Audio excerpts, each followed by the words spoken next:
Welcome to the Emotional Eating Unwrapped podcast. I'm your host, Alana Kessler, an emotional eating and weight loss coach for women looking to fall in love with eating, create healthy attachments with food, and lose weight sustainably.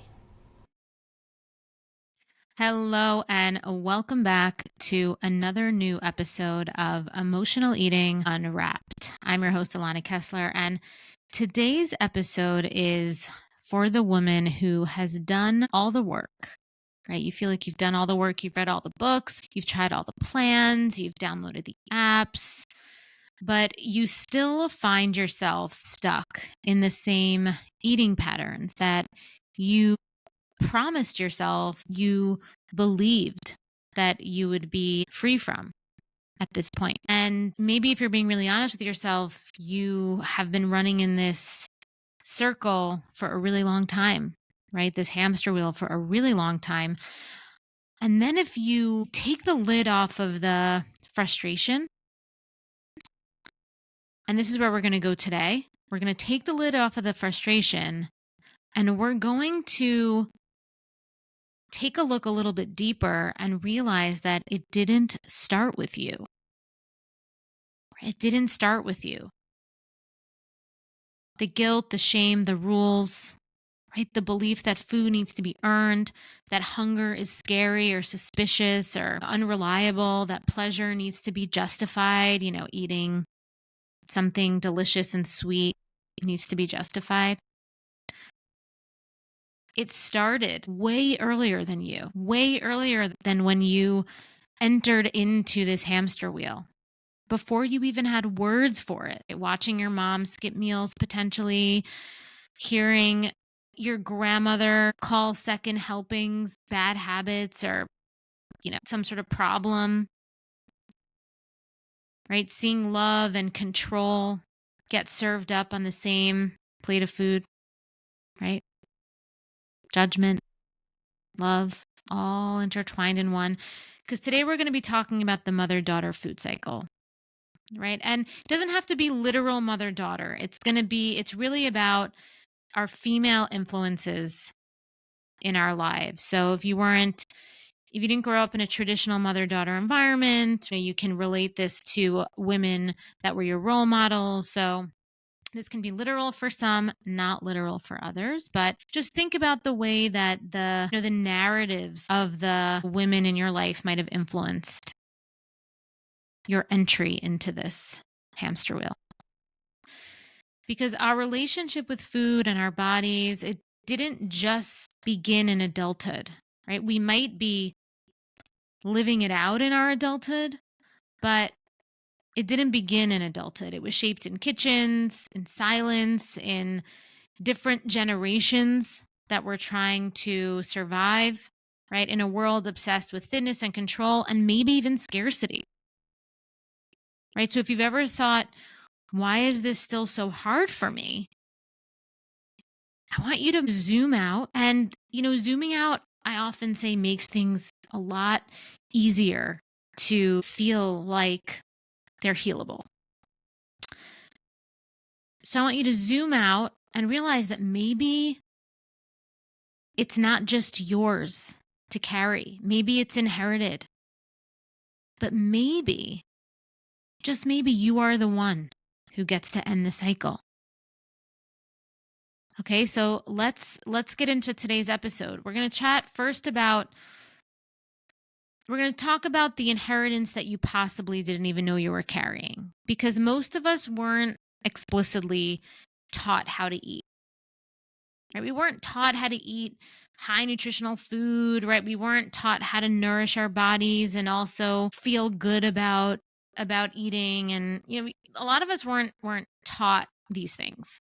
Right? We weren't taught how to feel about food, how to relate to our bodies, right? We weren't taught it, but we absorbed it. Right? We absorbed it through comments, through glances, through how the women around us treated their own bodies, how they talked to themselves. Maybe you remember your mom or a woman figure in your life always ordering a salad when she really wanted something else, right? Nothing's wrong with salads, but we kind of created this narrative around salads because of the motivation behind it, right? Maybe the women that you looked up to in your life weighed themselves daily or saved up calories before a big meal, right? You heard them talk about it like that, or maybe you saw her pinch herself in the mirror, pinch her stomach or thighs, whatever, in the mirror and sigh, right? Some negative thing. Body language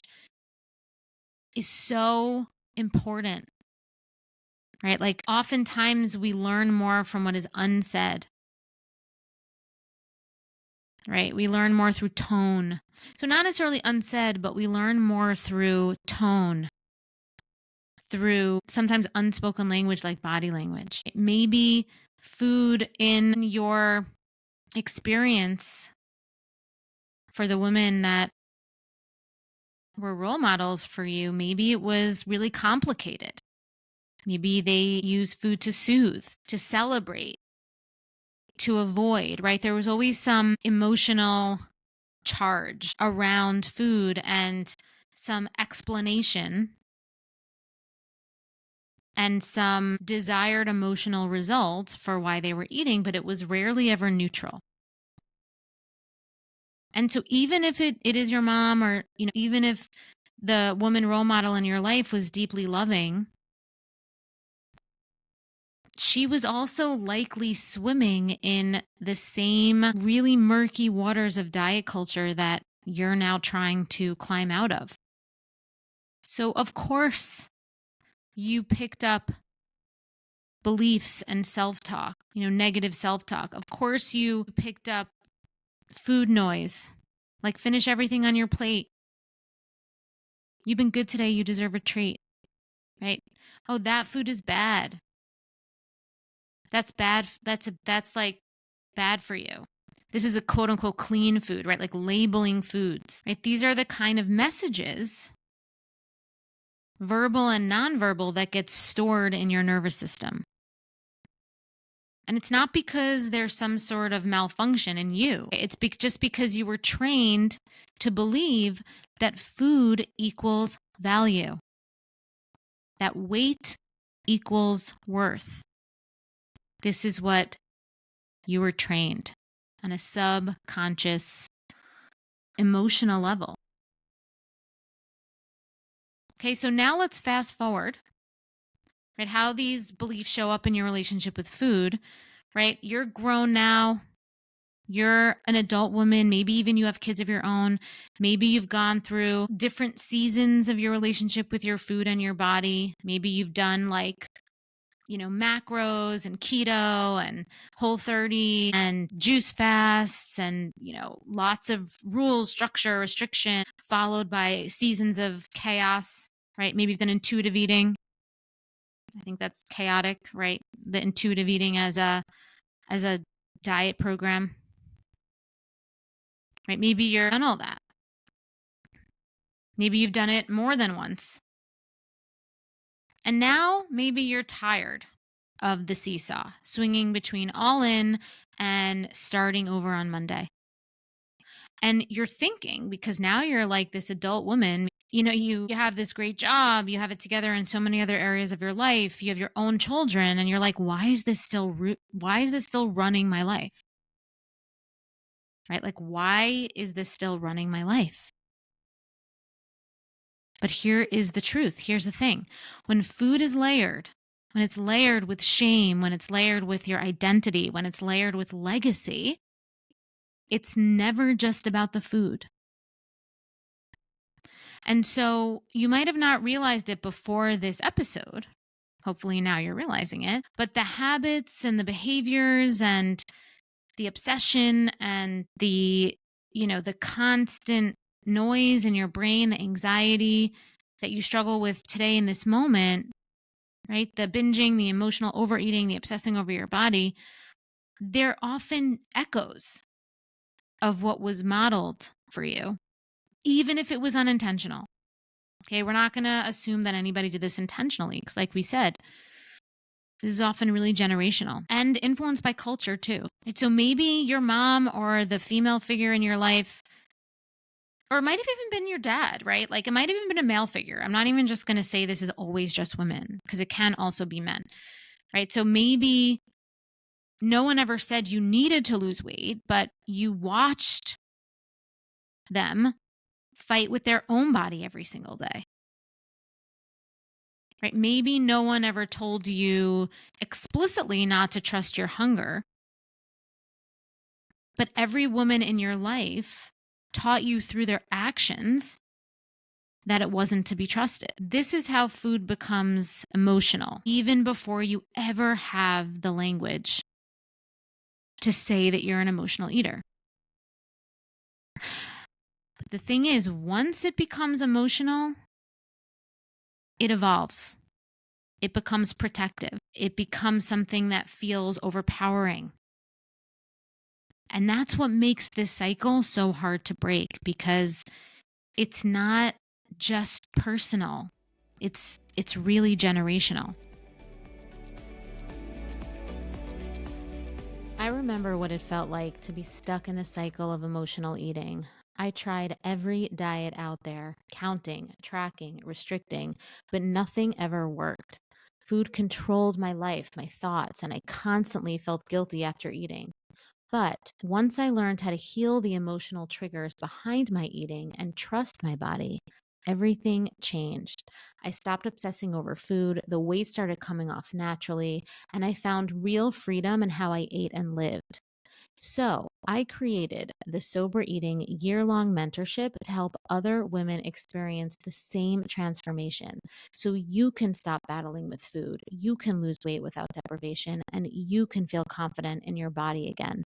In this mentorship, you'll have access to my proven nervous system rewiring method.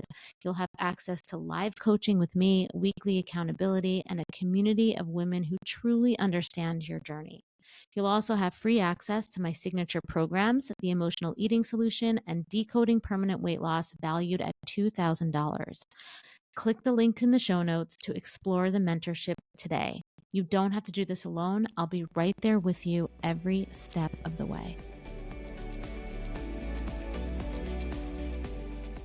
You know, when we talk about like the inner workings of the food relationship with women as role models and young women, young girls. Okay, so I'm going to say the mother-daughter relationship, but again, it's like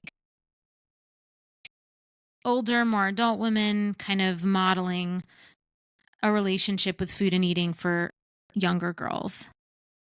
Right? Food is rarely neutral. Right? It's the rare occurrence where it's just like normal. Right? It's often how love is expressed. Right? It's often how control is expressed. It's often how expectations are reinforced. And this is, you know, it's often weaponized, right? Like, it's often weaponized for a teaching moment, right? Like, there's just ways that food is used that isn't neutral, right? Maybe food was connection in your home. And this is, you know, this is complicated because food as connection is lovely. But maybe with that connection came some commentary, like, don't have too many of those, or do you really need more of that? Or the constant undertone of, you know, your body is being watched. And if your mom or if the woman role model in your life was always chasing a smaller version of herself, you likely learned to chase that too. I mean, obviously, right? It's like, obviously, that is just how human animals are. Right? So even if you've outgrown her exact habit, the emotional imprint may still be playing out in your adult life. Okay, and this isn't about blame.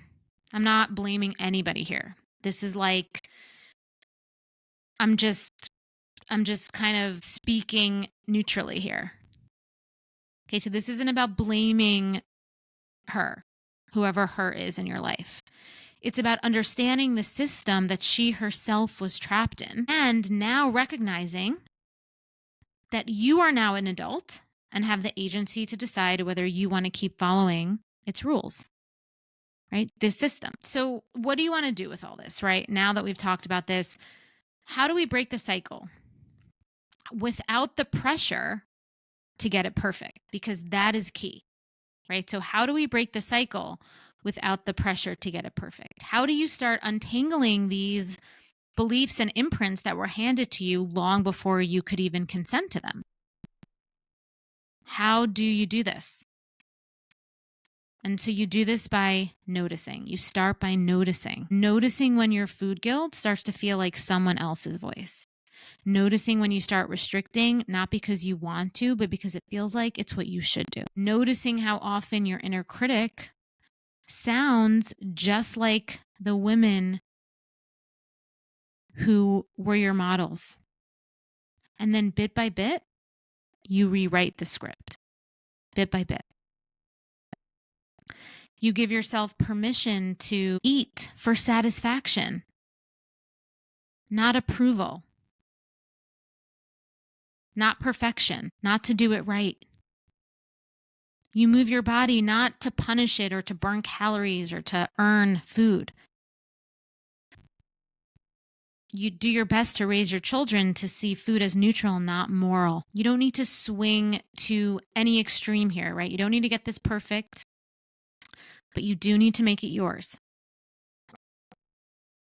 Because the real shift happens when you stop asking, what would make me acceptable? What would make me lovable? What would make me worthy? And you realize that you already are.